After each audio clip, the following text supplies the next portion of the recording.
नमस्कार दोस्तों, चलिए जानते हैं उत्तर प्रदेश की आज की 25 फटाफट बड़ी खबरें सिर्फ कुछ ही मिनटों में। पर उससे पहले आप उत्तर प्रदेश के किस जिले से ये वीडियो देख रहे हैं, कमेंट में जरूर बताएं।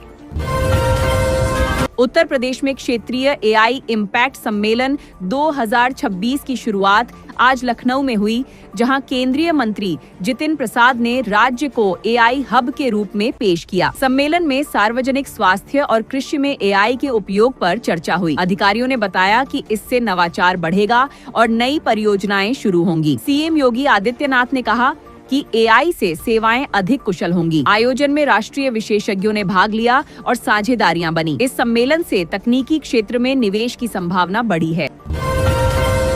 उत्तर प्रदेश में केंद्रीय मंत्री जितिन प्रसाद ने कहा कि राज्य के टियर 2 और टियर 3 शहरों से अगला बड़ा एआई ब्रेक थ्रू आएगा, न कि सिलिकॉन वैली से। उन्होंने कृषि और स्वास्थ्य में नवाचार पर जोर दिया। स्थानीय रिपोर्ट्स के मुताबिक यह पहल छोटे शहरों से प्रतिभा को प्रोत्साहित करेगी। अधिकारियों ने बताया कि इससे रोजगार बढ़ेगा और आर्थिक विकास को गति मिलेगी। मंत्री ने कहा कि भारत का नवाचार अब छोटे शहरों से चलेगा।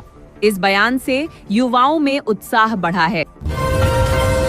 उत्तर प्रदेश में घने कोहरे और ठंडी लहर के कारण मौसम विभाग ने ऑरेंज अलर्ट जारी किया है। आज कई जिलों में दृश्यता बेहद कम रही, जिससे यातायात प्रभावित हुआ। अमरोहा और नोएडा जैसे इलाकों में वाहन रेंगते नजर आए। तापमान 4.1 डिग्री तक गिरा, जिससे 2 लोगों की मौत हो गई। स्कूलों को कक्षा 8 तक बंद कर दिया गया है। पश्चिमी विक्षोभ कमजोर होने से ठंड बढ़ रही है। लोगों को सतर्क रहने और गर्म कपड़े पहनने की सलाह दी गई है। मौसम में अगले 2 दिनों तक सुधार की उम्मीद नहीं है। उत्तर प्रदेश सरकार ने जनवरी और फरवरी 2026 में 5 मेगा रोजगार मेलों की शुरुआत की है। इन मेलों का उद्देश्य 1 लाख युवाओं को नौकरियां प्रदान करना है। पहले मेले में हजारों युवाओं ने भाग लिया और निजी कंपनियों से जॉब ऑफर मिले। लाभार्थियों के खातों में सब्सिडी ट्रांसफर की प्रक्रिया शुरू हो गई है। ग्रामीण क्षेत्रों में आर्थिक मजबूती आएगी। अधिकारियों ने बताया कि इससे बेरोजगारी कम होगी और युवाओं को कौशल विकास का अवसर मिलेगा। योजना की निगरानी जिला स्तर पर की जा रही है। उत्तर प्रदेश में अशोक लीलैंड के ईवी प्लांट का उद्घाटन आज लखनऊ में हुआ। रक्षा मंत्री राजनाथ सिंह और सीएम योगी आदित्यनाथ ने हिस्सा लिया। प्लांट से रोजगार सृजन होगा और पर्यावरण संरक्षण को बढ़ावा मिलेगा। लाभार्थी कंपनियों को सब्सिडी दी जाएगी। अधिकारियों ने बताया कि इससे राज्य में इलेक्ट्रिक वाहनों का उत्पादन बढ़ेगा। योजना की निगरानी जिला स्तर पर की जा रही है। इससे आर्थिक विकास को गति मिलेगी और प्रदूषण में कमी आएगी। उत्तर प्रदेश में भीषण ठंड से 2 लोगों की मौत हो गई। तापमान 4.1 डिग्री तक गिरा। नोएडा, गोरखपुर, आगरा, बिजनौर और मेरठ में कक्षा 8 तक स्कूल बंद कर दिए गए। आईएमडी ने ठंडी हवाओं की चेतावनी जारी की। स्थानीय रिपोर्ट्स के मुताबिक 50 ट्रेनें देरी से चलीं। अधिकारियों ने राहत कैंप बढ़ाए और लोगों को घर में रहने की सलाह दी। ठंड से प्रभावित क्षेत्रों में चिकित्सा टीम तैनात की गई। मौसम में अगले दिनों सुधार की उम्मीद है।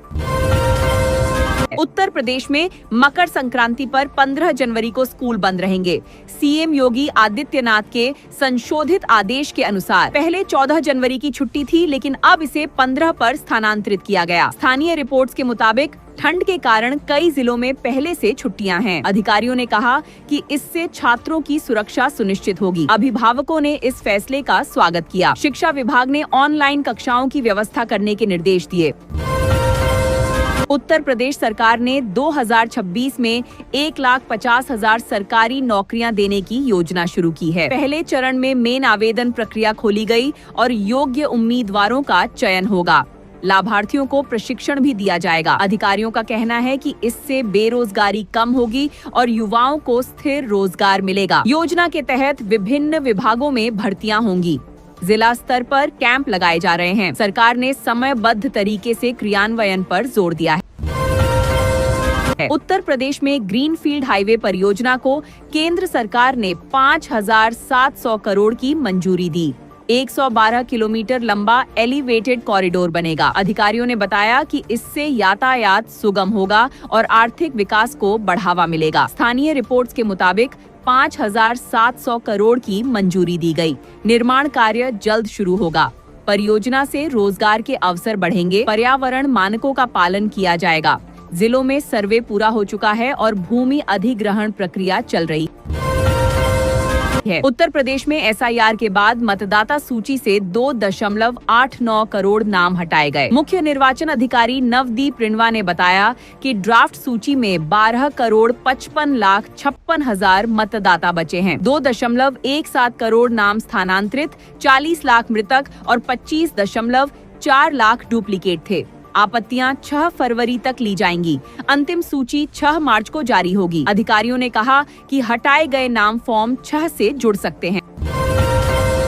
उत्तर प्रदेश के मुख्यमंत्री योगी आदित्यनाथ ने सड़क हादसों पर चिंता जताते हुए प्रदेशवासियों को चिट्ठी लिखी। उन्होंने वाहन चलाते समय मोबाइल उपयोग 6 से जुड़ सकते हैं को जानलेवा बताया। चिट्ठी में सुरक्षित ड्राइविंग के उपाय सुझाए गए। अधिकारियों को जागरूकता अभियान चलाने के निर्देश दिए गए। इस पहल से हादसों में कमी आने की उम्मीद है। स्थानीय स्तर पर सेमिनार आयोजित किए जा रहे हैं। सरकार ने यातायात नियमों का सख्ती से पालन कराने का फैसला किया है। उत्तर प्रदेश में कांग्रेस नेता मणिशंकर अय्यर के हिंदुत्व पर बयान से विवाद छिड़ गया। उन्होंने ऑपरेशन सिंदूर को रोकने की मांग की। भाजपा ने इसकी निंदा की। पुलिस ने सिंदूर लगाने वाली महिलाओं की जांच तेज की। स्थानीय रिपोर्ट्स के अनुसार कई जिलों में कानून व्यवस्था मजबूत हुई। विपक्ष ने इसे महिलाओं के अधिकारों का उल्लंघन बताया। सरकार ने कहा कि यह सुरक्षा के लिए जरूरी है। सोशल मीडिया पर बहस जारी है। उत्तर प्रदेश में इंडिगो फ्लाइट को बर्ड हिट के बाद वाराणसी में इमरजेंसी लैंडिंग करनी पड़ी। सभी यात्री सुरक्षित हैं। अधिकारियों ने जांच शुरू की। स्थानीय रिपोर्ट्स के मुताबिक उड़ान दिल्ली से थी। एयरपोर्ट पर आपात टीम तैनात की गई। यात्रियों को वैकल्पिक व्यवस्था दी गई। इससे अन्य उड़ानों में देरी हुई। विमानन विभाग ने सुरक्षा उपायों की समीक्षा की। आगे ऐसी घटनाओं को रोकने के कदम उठाए जा रहे हैं। उत्तर प्रदेश सरकार ने किसानों के लिए यूनिक फार्मर आईडी अनिवार्य कर दी है। इससे पीएम किसान योजना की किस्तें मिलेंगी। लाभार्थियों को आईडी बनवानी होगी, अन्यथा भुगतान रुक सकता है। अधिकारियों ने बताया कि इससे योजना पारदर्शी होगी और गलत भुगतान रुकेगा। जिला स्तर पर कैंप लगाए जा रहे हैं। सरकार ने समयबद्ध तरीके से पंजीकरण पर जोर दिया है। इससे कृषि क्षेत्र में सुधार आएगा। उत्तर प्रदेश के हरदोई में पति ने पुलिस स्टेशन में पत्नी को गोली मार दी। पत्नी प्रेमी के साथ भाग गई थी। 2 पुलिस कर्मियों को निलंबित किया गया। जांच समिति गठित की गई है। स्थानीय रिपोर्ट्स के अनुसार यह घरेलू विवाद से जुड़ा मामला है। अधिकारियों ने सुरक्षा बढ़ा दी। परिवार ने न्याय की मांग की। पुलिस ने क्षेत्र में गश्त बढ़ाई और आगे ऐसी घटनाओं को रोकने के उपाय किए। उत्तर प्रदेश सरकार ने पीएम किसान फसल बीमा योजना में संशोधन किया है। जंगली जानवरों से फसल क्षति पर मुआवजा मिलेगा यदि 72 घंटे में रिपोर्ट की जाए। लाभार्थियों को दावा दाखिल करने की सुविधा दी गई है। अधिकारियों ने बताया कि इससे किसानों को राहत मिलेगी और योजना का दायरा बढ़ेगा। जिला स्तर पर जागरूकता अभियान चलाया जा रहा है। सरकार ने दावों की त्वरित जांच के निर्देश दिए हैं। उत्तर प्रदेश में कांग्रेस ने प्रियंका गांधी को 2027 विधानसभा चुनावों में चेहरा बनाने की चर्चा छेड़ी। उनके जन्मदिन पर अभियान शुरू हुआ, जो 12 जनवरी 2027 को लखनऊ में रैली से समाप्त होगा। स्थानीय रिपोर्ट्स के मुताबिक इससे पार्टी मजबूत होगी। अधिकारियों ने कहा कि अभियान से युवाओं को जोड़ा जाएगा। कांग्रेस ने राज्यव्यापी मुहिम का ऐलान किया। इससे सियासी हलचल बढ़ गई है। उत्तर प्रदेश के प्रयागराज में माघ मेला 2026 शुरू हो गया। हजारों श्रद्धालु संगम पर स्नान के लिए पहुंचे। ड्रोन से टेंट सिटी और घाटों की निगरानी की जा रही है। श्रद्धालु कल्पवास कर रहे हैं। अधिकारियों ने सुरक्षा और सफाई की व्यवस्था की। स्थानीय रिपोर्ट्स के मुताबिक ठंड के बावजूद बड़ी भीड़ है। पर्यावरण जागरूकता पर जोर दिया गया। मकर संक्रांति पर और भीड़ की उम्मीद है। उत्तर प्रदेश के कानपुर में जीवित व्यक्ति को मृत घोषित करने का मामला सामने आया। मेडिकल कॉलेज में इलाज के दौरान घटना हुई और 14 दिन बाद मौत हो गई। परिवार ने लापरवाही का आरोप लगाया। जांच समिति गठित की गई है। इस घटना से स्वास्थ्य सेवाओं पर सवाल उठे। अधिकारियों ने अस्पतालों में सुधार के निर्देश दिए। स्थानीय लोगों में आक्रोश है और आगे ऐसी घटनाओं को रोकने के उपाय किए जा रहे हैं। उत्तर प्रदेश के मुख्यमंत्री योगी आदित्यनाथ ने अधिकारियों के साथ बैठक की। सीएम कॉन्क्लेव की तैयारियां देखी गयी। शाम 5:30 पर हुई बैठक में विकास योजनाओं पर चर्चा हुई। सीएम ने समयबद्ध क्रियान्वयन पर जोर दिया। अधिकारियों को लक्ष्य पूरे करने के निर्देश दिए गए। बैठक से कई मुद्दों का समाधान निकला। इससे प्रशासनिक दक्षता बढ़ेगी और जन कल्याण योजनाओं में तेजी आएगी। आगे की बैठकों की योजना बनाई गई है। उत्तर प्रदेश के हरदोई रोडवेज वर्कशॉप में भीषण आग लगी। 400 से 500 ड्रम जलकर राख हो गए और कार्यशाला को भारी नुकसान पहुंचा। फायर ब्रिगेड ने घंटों मशक्कत के बाद आग पर काबू पाया। जांच में शॉर्ट सर्किट को वजह बताया जा रहा है। कोई हताहत नहीं हुआ। अधिकारियों ने सुरक्षा उपायों की समीक्षा की। स्थानीय लोगों में दहशत फैली और आगे ऐसी घटनाओं को रोकने के लिए कदम उठाए जा रहे हैं। उत्तर प्रदेश के प्रयागराज के टीपी नगर में अज्ञात बदमाश ने 3 बम फेंके। घटना सीसीटीवी में कैद हो गई। धूमनगंज थाना क्षेत्र की यह घटना है। पुलिस ने जांच शुरू की और संदिग्धों की तलाश में छापेमारी की। स्थानीय निवासियों में दहशत है। अधिकारियों ने सुरक्षा बढ़ा दी है। जल्द गिरफ्तारी की उम्मीद है। क्षेत्र में गश्त बढ़ाई गई है। उत्तर प्रदेश के लखनऊ में मुख्यमंत्री योगी आदित्यनाथ ने जनता दर्शन में लोगों की समस्याएं सुनी। विभिन्न जिलों से आए फरियादियों ने भूमि विवाद और स्वास्थ्य मुद्दे उठाए। सीएम ने तत्काल समाधान के निर्देश दिए। कार्यक्रम से दर्जनों मामलों का निपटारा हुआ और लाभार्थियों को राहत मिली। यह आयोजन नियमित रूप से होता है। इससे प्रशासन और जनता के बीच संवाद मजबूत होता है। आगे भी ऐसे कार्यक्रम जारी रहेंगे। उत्तर प्रदेश के हापुड़ में हिस्ट्री शीटर दीपक के खिलाफ जिला बदर की कार्रवाई हुई।